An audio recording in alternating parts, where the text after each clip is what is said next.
Hello, everybody. My name is Masashi. I am so happy to have you all here. You're here for our first look program with Asian Art Museum's new exhibit, After Hope, Videos of Resistance. It is a beautiful Saturday afternoon, hopefully where you are as well.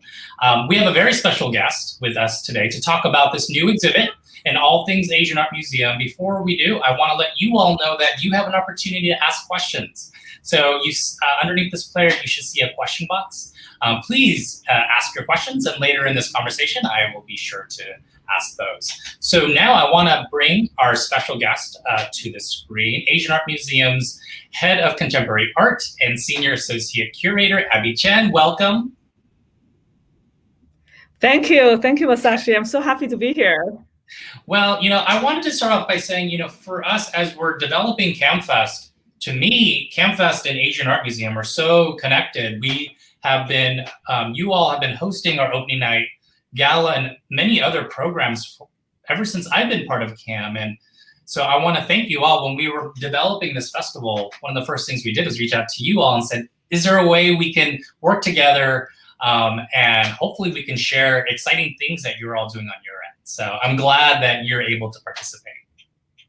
Well, I also want to thank you and thank CAAM for all these years being a very strong partner. And I think regionally speaking, that together with our visual art and museum, and also with your guys' cinema and film content, I think we are making a stronger cultural scene for the region. So I think we need to continue to work together like this. Yes, indeed. And, as you mentioned, there are similarities between CAAM and the Asian Art Museum in that I think some of the things that we are connected with is celebrating artists, storytellers, bringing the community together. And so I'm curious, with this pandemic, how has the museum been? I know it's recently reopened, which is exciting. I want to talk about that. But I guess just in general, how are you all doing as a museum? Well, we are trying to stay resilient, active and engaging and doing the best we can. And this is a moment, I think, not just for the museum, for the country and for the world, to really take a deep dive, to reflect upon our own life, our institution, the history of our institution, our city and our country. So I think this is a moment for that. And on the other hand, it's just trying to survive as an individual, and also as an institution, we try to survive as well. But we just reopened. I'm very excited with all the artwork that we have recently installed and about to install. And some of the artwork can be viewed from the outside of the museum, which is really different, refreshing, and uplifting. So, yeah. That's great. Yeah. Yes, hanging in there. And, I recently went to your website. So I definitely, for this exhibit that we're talking about, and we may be bringing up other exhibits, definitely if you feel comfortable and you want to, please attend the museum. Their website has a lot of great kind of safety protocols that was really easy to read and understand what that experience would be like. And it seems really exciting. Yeah, and, you mentioned some of your stuff being available outside of the museum. I would assume some of that being virtual. I've been impressed in I guess in the last, months don't really matter anymore, but let's say the last half year, I've been to your website before, and you all have such an archive of really amazing kind of panels that you've all had, or art stuff, or like exhibits that you've been presenting virtually. Can you talk about kind of moving to the virtual world? Yeah, I mean, the museum, I think, quickly pivoted to the virtual museum, like many other institutions did.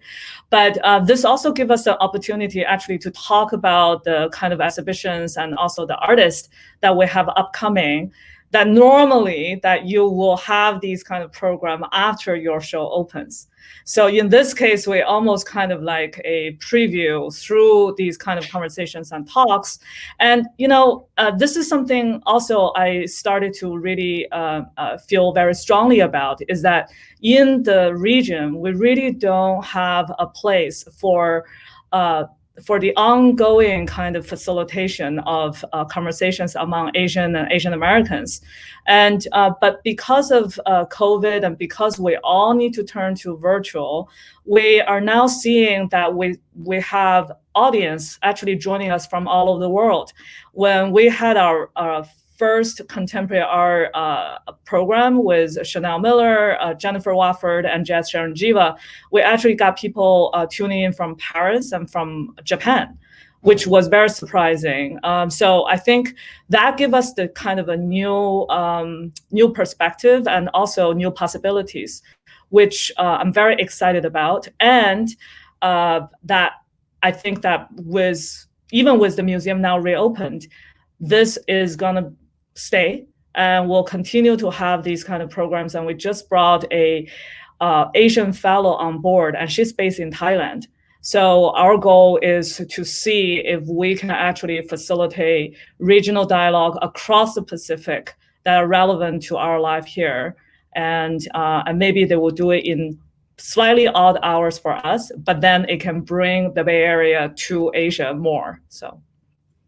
Yeah, that's wonderful. I think we've had a similar experience when we had screenings in May, and now during our festival, where you have people from all around the world in your Q&As. Actually, that's been one of the most exciting things is we played a film from like the Philippines, and people here had questions, and then some of the people who were kind of commenting were from there, able to answer those questions. So I do think the world has gotten smaller to a certain extent because of this. So similar to us, I think we're looking forward to more in person, getting our communities back together. But we know that the virtual world is important and kind of proving itself to be a real important space for engagement and to celebrate art and storytelling. You mentioned, and I definitely want to talk about your new exhibit, but you did mention Chanel Miller. And I know you have this exhibit, I Was, I Am, I Will Be, that is, people have the ability to watch outside of the museum on the street. Can you talk about this exhibit? Yeah, so Chanel Miller was the victim of the sexual assault that happened on the Stanford campus.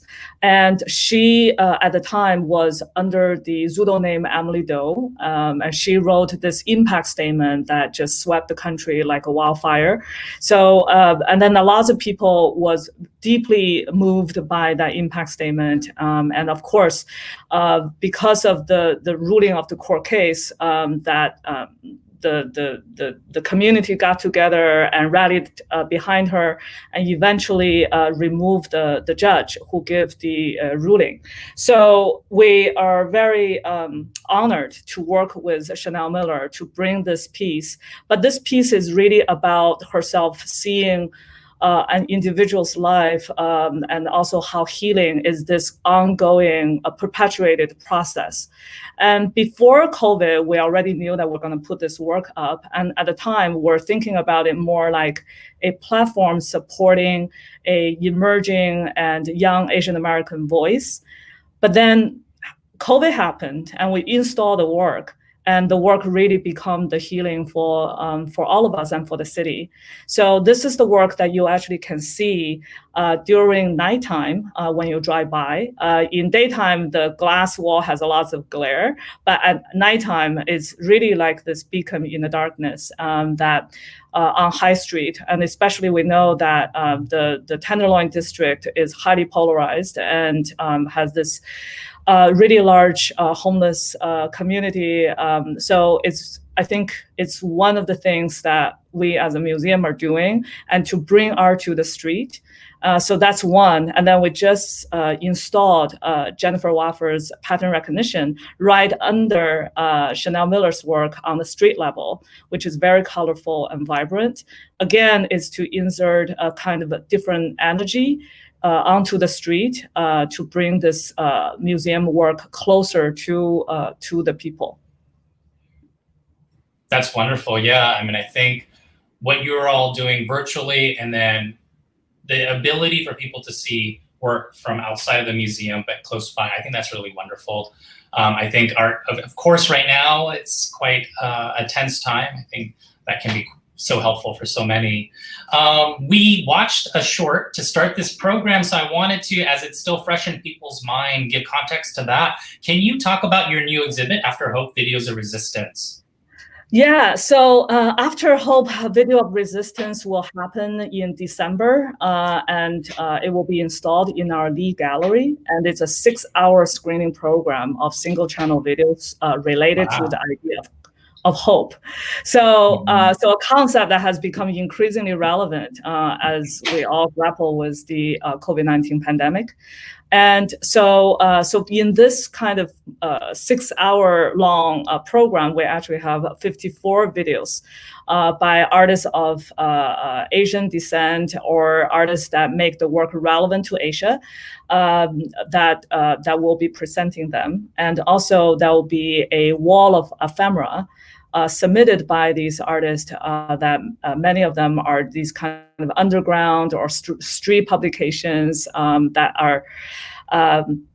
are made available to be viewable in the museum setting. So we're very excited about that. And it's kind of an experimental program where not only we're bringing a lot of artists into Asian Art Museum, but also hope to, how do we say, create this kind of cross-border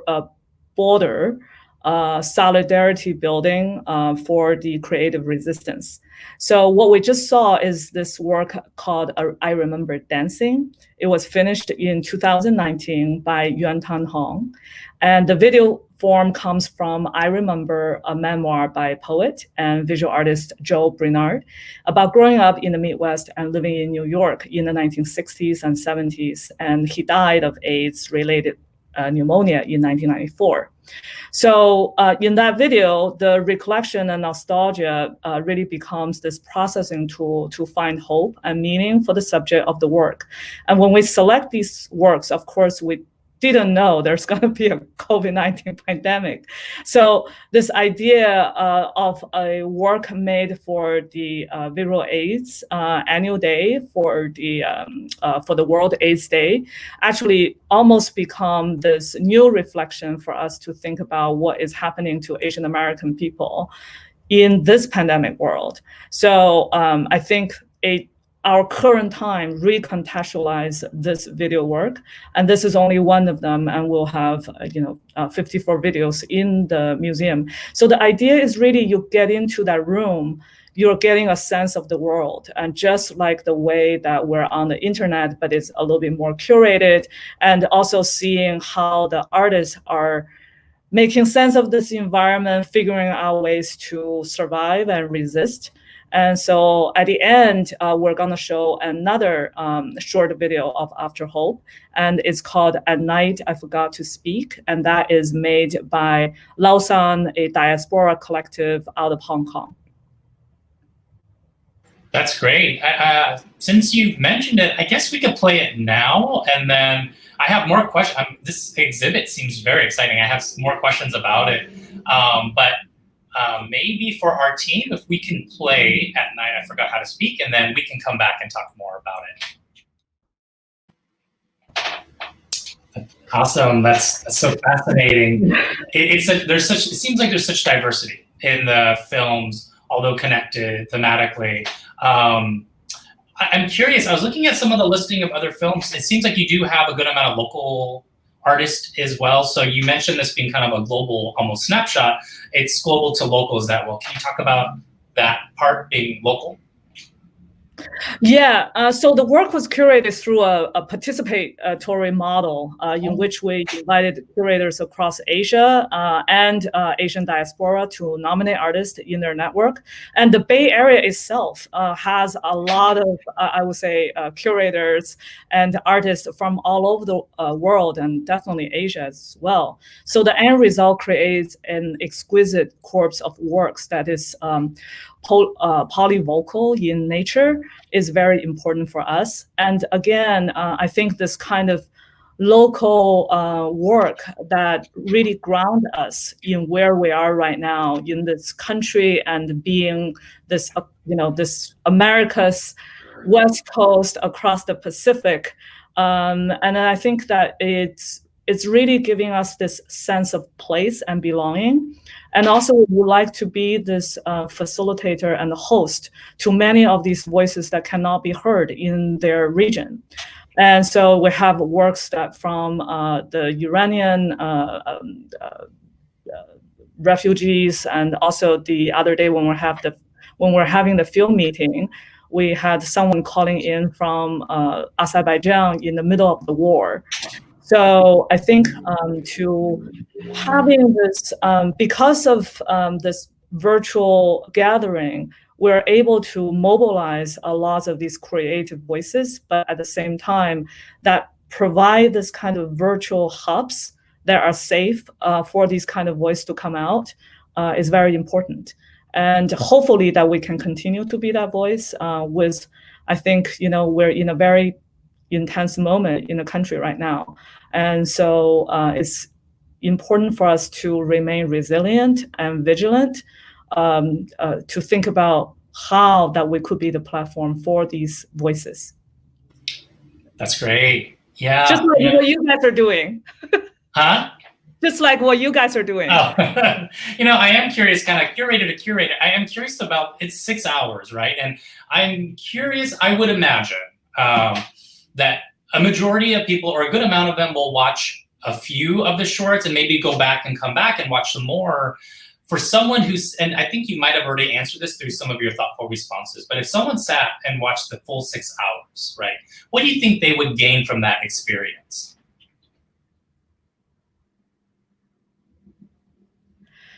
It's hard for me to imagine anybody will sit for 6 hours to watch this. So the whole idea is that any moment you come in, if you stay in the gallery for about 20 minutes, you're guaranteed to see 1 or 2 works.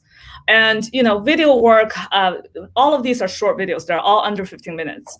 So that by walking into a site, and very often, video work that, like many other type of work, it takes a lot to absorb and internalize. So we don't necessarily expect people to watch all of them. But if we do have people who are willing to sit there for 6 hours and watch all of them, of course, I think it's just like going inside of a library where that you are going to browse 60 to 100 books a day. So consider what that means.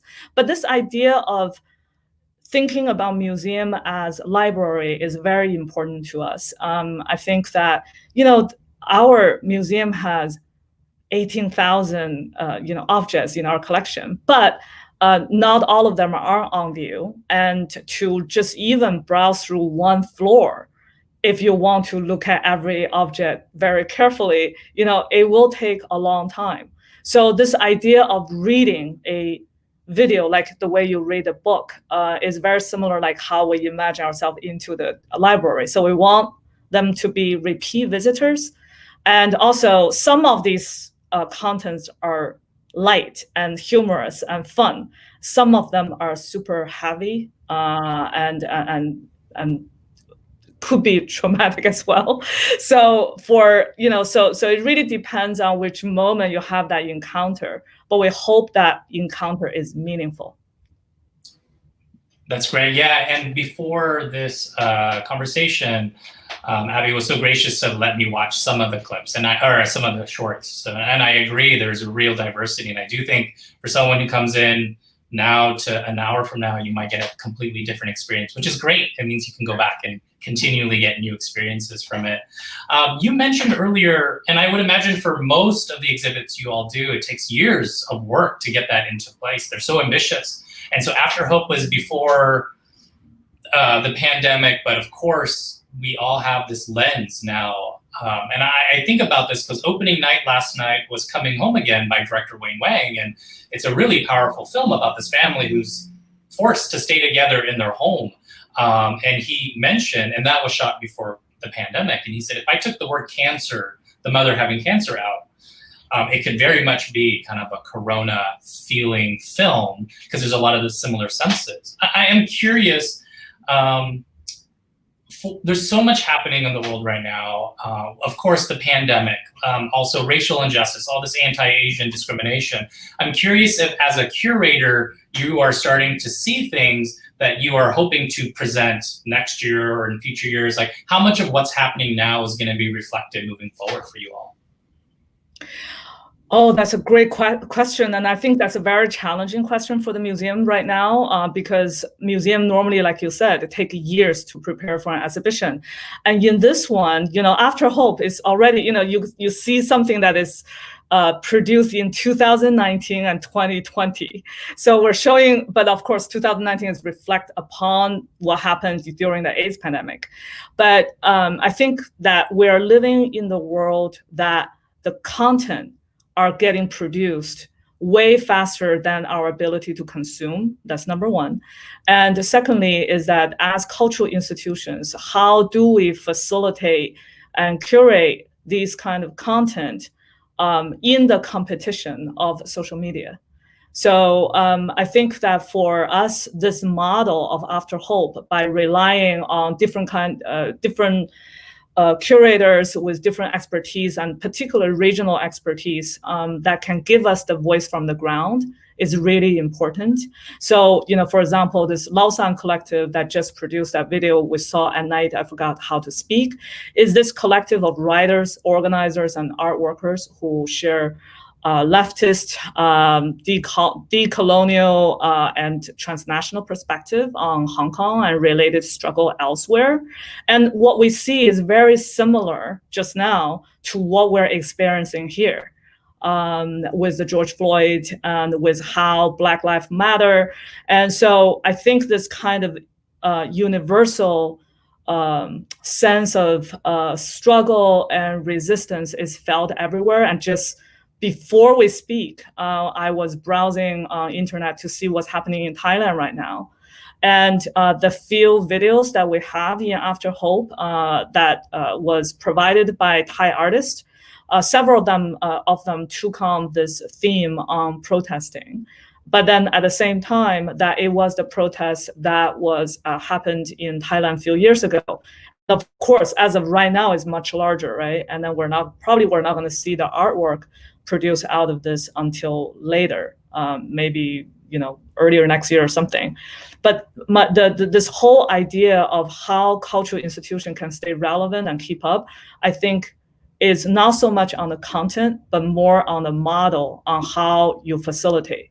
So by working with a field of different curators and producers is probably our way of thinking about this, and to dive into each other's world and to make sure that we got this kind of a very grounded voice, so that that is not kind of like irrelevant after a few years or something.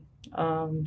And lots of times the works, after a few years, and even for the ones that done last year, I remember dancing on the AIDS one, it really helped us to contextualize now, and then using now to contextualize then.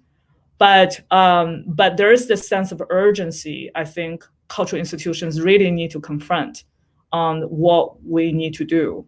So that's great. Yeah. That's such a great answer. And I do think, I can imagine, I mean, for us, it's probably much easier because we're working with, stuff that is coming out as far as films and programs quite quickly. And for you all, there's more of a kind of a timeline there.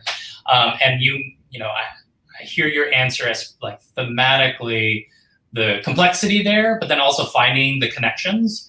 As far as experiences go, because especially when I think of the Asian Art Museum, I think of the experiential way, whether it's the sculptures, the artwork, the projections, how an audience will absorb that art. I'm curious, with the changing world right now and safety protocols, as a curator, has that been an additional layer of the exhibits that are coming your way, of making sure they're, you can engage with it, but also maybe at a distance or what have you? Can you talk about that? Oh my God, that's such a great question. I think as curators, we very often think about this idea of experience, and of course, visual and acoustic. That those are kind of, you can do it with a distance, but the idea of sensory, the idea of tactile, the tactile experience, that is very against the COVID protocol. And also even for this After Hope showcase, the initial setup, I was really hoping that we could have a very nice kind of sitting area for people, somebody who really want to watch 6 hours, that we have the comfortable experience for them to watch that 6 hours. And, it's not happening. The little, as few touch point as possible is what we're going forward with, right? And even this idea of flipping the ephemeras, all of these kind of publications on the street, that also got thrown out of the window right now. And then, of course, we will accommodate, but I would like to think and believe that all pandemic will go away, that this is only temporary, that we can bring back that soon. But then on the other hand, again, like what we're talking about, that you are CAAM, we are Asian Art Museum, and then we have a lot of, I would say, other cultural institutions that has this Asian American lens that we use. But there's really not a place for us to ongoing, talk about these issues and facilitate all of these artists, except the few. So it's important, I think, for us to remember how critical our platform is, regardless what kind of a condition. That, okay, if we cannot do this and that, but we still need to do it. So, for example, what you guys doing in for Mason and online, and for us to do it with the mural, people can see on the street. We must figure out ways to break that kind of confinement, I would say, and figure out ways to get a voice out, and to get the artists facilitated, and get these story to be told. Yeah, I mean, you mentioned need, and it is interesting. We had our drive-in experiences on Wednesday, Thursday, and both nights were really wonderful. The first night, when we world premiered the Ruby Ibarra documentary and Lea Salonga, there was this, the need, right? I thought people would be there and excited, but there was this genuine realization that we missed each other, that we were so happy to be in the same space. We may be in different cars, but we were all in the same space. And the need for community, and the need to, whether it's to escape a little bit, or it's to watch inspirational stories, all of that.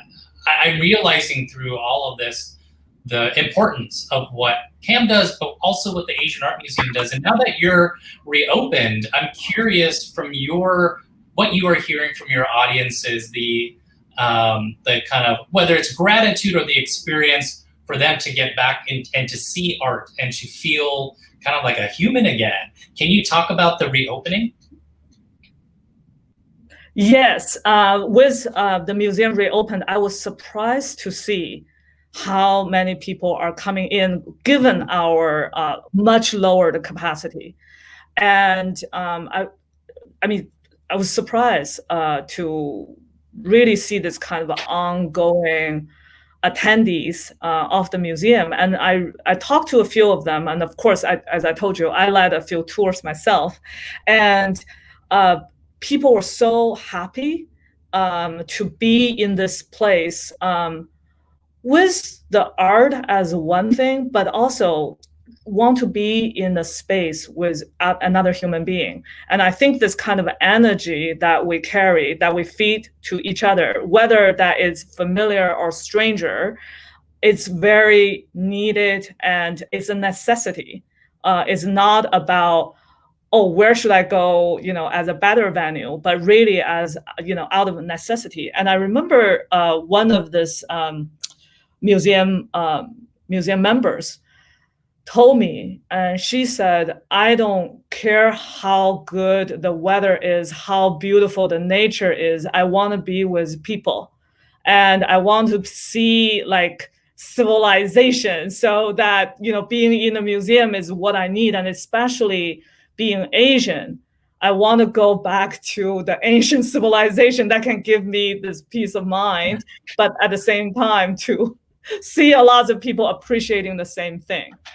So Right. that actually made me feel very moving, because being in California, I mean, we have this kind of luxurious environment for us to go to the hiking and everything. But after a while, I do agree with her. I want to be with my own kind, our own species, in a place that where we share some of our sense of belonging. And I'm just glad that we have venues like this that we can feel that we belong. And it's actually, other places might not have this. Yeah, I mean, we have seen in this since the pandemic started, a lot of amazing businesses, institutions that have sadly gone out of business. And, for myself, it was a wake-up call that when there is a business or an organization, an art institution, anything that you appreciate, to be able to really take advantage of that, especially if you live in the Bay Area. And hopefully, I'm so happy that you are all reopened with all of these safety protocols. For people who are interested in going to the Asian Art Museum, do you recommend they go to your website first? Is there like an appointment process? Can you talk a little bit about that?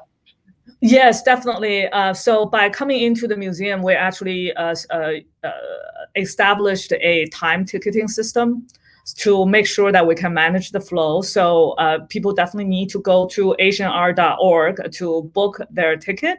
And then that will guarantee that they can come in. And also that they come in with the safety protocols, because online you will get the information. And by the time you get inside of the museum, our wonderful colleagues at Creative Services has designed all of these, wayfindings, and also we have a lot of stations throughout the museum, which is really handy and convenient. And then other than that, the museum really, is the same museum as we had before. We have Jin Shin's pause open and talk about the relevancy of right now, taking a pause from technology that we can hardly get away with. And of course, a very important special exhibition, Awaken. So it's, all of these were open before COVID, but COVID has made them even more relevant, and they will stay open till December. So we're very excited that these exhibitions will be on view for our audience. That's wonderful. And sadly, I think we are out of time, but I do want to, so as Abby mentioned, you will want to go to their website to register. And also, as Abby said, I love their website. You can see all of the exhibits that are currently there that you can experience. And then in a few months, After Hope, Videos of Resistance will be there as well. So something to look forward to. Abby, you are busy. I want to thank you so much for participating in CAAMFest. I always love it when you can be part of this festival. So I want to thank you. I want to thank the Asian Art Museum again for always being a great partner.